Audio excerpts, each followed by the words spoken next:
ladies and gentlemen, we have to understand the significance of sin. Right? When we think about sin, we think about little misdeeds and mistakes and, the oopses of life. I had an oops and I made a mistake, and so that's sin.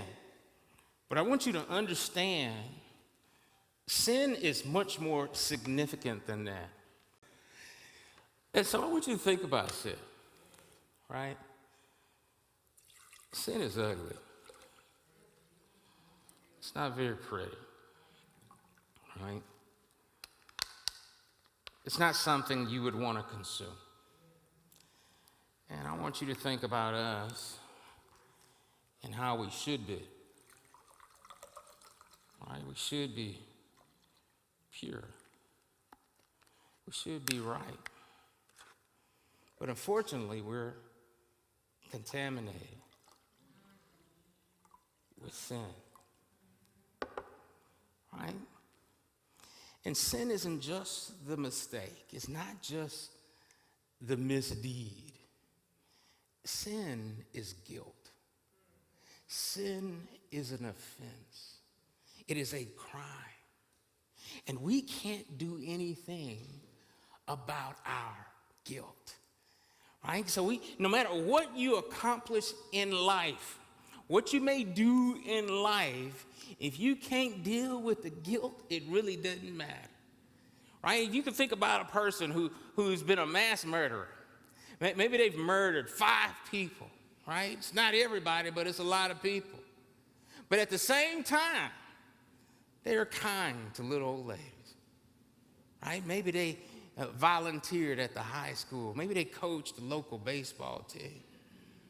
Maybe they graduated graduate school, maybe even got a PhD and done so many good things. At the end of the day, they're still guilty. And they still have to pay for that crime. And we have to understand that, because we think, okay, well, maybe if I do enough good things, that it will sort of balance out my offense. And justice doesn't work that way. Right? There's no number of little old ladies that help cross the street that compensates for those 5 lives. And the same thing is true about our sin. That is against God personally. There's nothing we can do. But that's where the Lamb comes in. See, when we understand the Lamb and dealing with sin, especially if you're a Christian, you understand that because of his sacrifice, I don't have to deal with the penalty of sin. That even though I am as sinful as I am, I can still be in God's presence. I can still have this expectation of glory. But when he takes away the sin, it's not just in regards to the penalty of sin. You see, he also deals with the power of sin. See, in this life, because you're in Christ Jesus, just a little bit of Jesus has a powerful effect. Now, if you look, it's much better, right? But it's not clear, right?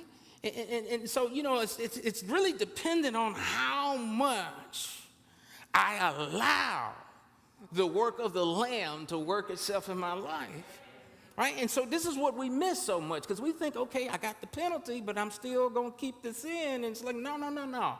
The Lamb takes away the sins of the world, not just the penalty, but the power, right? So we can live not as a contaminated life as we choose to. We now have the power to live a better life, to live a more godly life.